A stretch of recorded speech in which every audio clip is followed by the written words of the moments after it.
People have always seen the Pachuco or the Zoot Suiter as a clown, you know, historically speaking.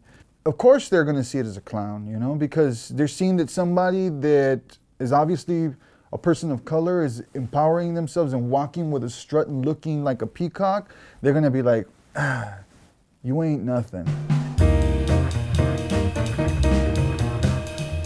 I'm an artist, I'm a stylist, I'm a writer, I'm a poet, you know, I'm a designer. And all those different things and all those different elements really have come together to really allow me to create Barrio Dandy. I work with all kinds of people, you know, and celebrity and just regular folks, you know. Somehow, like, people would come down to my house and we all would get dressed up here before we go to a show. And I'd be like, hold on, bro, hold on. You got a little bit, hey, carnal, come here, hey, más pa acá, güey. Everyone has their own perspective on what Pachuco means.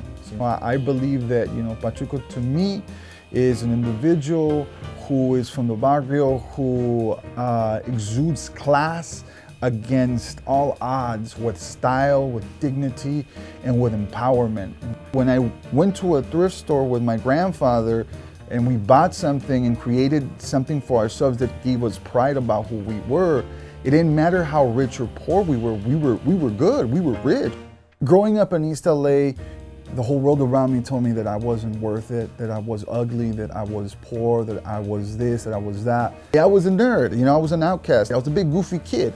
Feeling the pressure of that made me realize the value of how important it is to see ourselves in a beautiful way. I was 25 the first time I put on the drapes. I remember walking out the door. I felt like I was like 5 feet taller. I was made out of steel. Not only that, it also made me feel like I was now finally really truly connected to the essence of this barrio.